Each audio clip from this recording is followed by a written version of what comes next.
Hi friends, எல்லோருக்கும் வணக்கம். இன்றைக்கி வந்து நம்மளோட லன்ச் மெனு ரொம்ப சிம்பிளான லன்ச் மெனு தாங்க.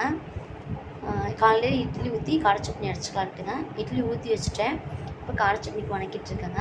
வரமிளகாய், கடலைப்பருப்பு, உளுத்தம் பருப்புலாம் தனியாக வணக்கி மிக்ஸி ஜாரில் போட்டு வச்சுட்டேன். இப்போ வெங்காயமும் கருவேப்பிலையும் போட்டு வணக்கிட்டுருக்கேங்க. வெங்காயம் வந்து கொஞ்சம் கம்மியாக போட்டிருக்கேன். தக்காளி கொஞ்சம் 4 தக்காளி போட்டுக்கலாங்க. அதனால் வெங்காயத்தை கம்மி பண்ணிட்டேன். இட்லி மாவு வந்து கணக்காக ரொம்ப புளிக்காமல் இருக்கிறதுனால தக்காளி பழம் போட்டு இப்படி செய்யும்போது டேஸ்ட் நல்லாயிருக்குங்க இட்லிக்கு. இப்போ இதை அரைச்சிட்டு அதுக்கப்புறமா நம்ம இதை போட்டு தக்காளி வெங்காயத்தை போட்டோம்னா சீக்கிரமாக அரைஞ்சிக்கோங்க. கடலைப்பருப்பு உளுத்தம் கொஞ்சம் சீக்கிரம் அரையாது இல்லைங்களா, அதனால் பாருங்கள் இந்த வானல் வந்து சில்வர் வானலில் வணக்கினாவே நமக்கு அந்த அடியில் பாருங்கள் பிடிச்சிக்குது பார்த்தீங்களா. அதனால தான் இதை நான் யூஸ் பண்ணுறதே இல்லை. சரி, நம்ம வீடியோவில் வந்து வடை சட்டியாகவே காமிச்சிட்ருக்கோமேன்ட்டு இப்போ தக்காளி வணக்கிட்டுருக்கேங்க. இங்கே வந்து ஆடி அமாவாசைக்கு இந்த எங்கள் ஊரில் வந்து இந்த தர்ப்பணம் கொடுக்கறது, இந்த திவசம் பண்ணுறது இதெல்லாம் கிடையவே கிடையாதுங்க. ஒரு 2 வருஷம் கொடுப்பாங்க, அவ்வளோதான்.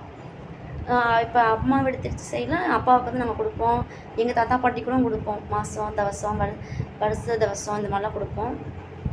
அப்பாவுக்கு வருஷ தவசமும் கொடுப்போம், மாத தவசமும் கொடுப்போங்க.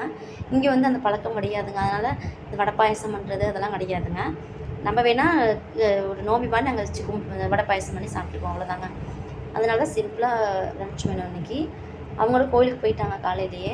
இங்கே திருச்செங்கோடு காலையில் கோயிலுக்கு போயிட்டதுனால சிம்பிளாக பண்ணிகிட்ருக்காங்க. அப்புறம் வந்து மதியானம் சாப்பிட்டுக்குவாங்க.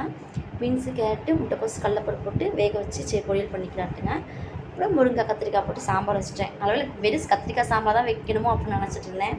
பக்கத்தில் முருங்கை மரம் இருக்கிறதுனால அந்த அக்கா 2 முருங்காவும் கொடுத்தாங்க. வேணாலும் நம்ம பொரிச்சிக்கலாங்க. அவங்களே கொடுத்துட்டாங்க நேற்று சாயந்தரம். அது முருங்கை கத்திரிக்காய் சாம்பார் வச்சுட்டு பீன்ஸ், கேரட்டு, முட்டைக்கோஸ் போட்டு வணக்கிட்டுருக்காங்க. நம்ம மரத்துலேயே முருங்காலாம் இருக்குது. ஆனால் இந்த சீசனுக்கு காய் பிடிக்கவே இல்லைங்க. அவ்வளோதாங்க. வேணால் அப்புறம் அவங்க வந்ததுக்கப்புறமா அப்புறம் 2 பொரிச்சிக்கலாம். இப்போ வடை பாயசம் காலையில் பண்ணிட்டு இருந்தாலும் ரொம்ப டைம் ஆகிடுங்க. அது இல்லாமல் அப்புறம் சீக்கிரமாக பிள்ளைங்களும் சாப்பிட்டும் போக முடியாது. அதனால் ஈவினிங் வந்ததுக்கப்புறமா பாப்பா 2 பேர்த்துக்கு பஜ்ஜி சுட்டு பாயாசம் வச்சு கொடுத்துக்கலாங்க. இந்த வீடியோ உங்களுக்கு பிடிச்சிருக்குன்னு நம்புகிறேன். பிடிச்சிருந்தால் லைக் பண்ணி சப்ஸ்கிரைப் பண்ணிக்கோங்க. தேங்க்யூ ஃபார் வாட்சிங். இதெல்லாம் முடிச்சுட்டுங்க போய் விளக்கேற்றி சாமி கும்பிட்டாச்சுங்க. கண்டிப்பாக நம்மளோட சேனலை சப்ஸ்கிரைப் பண்ணிக்கோங்க. தேங்க்யூ ஃபார் வாட்சிங்.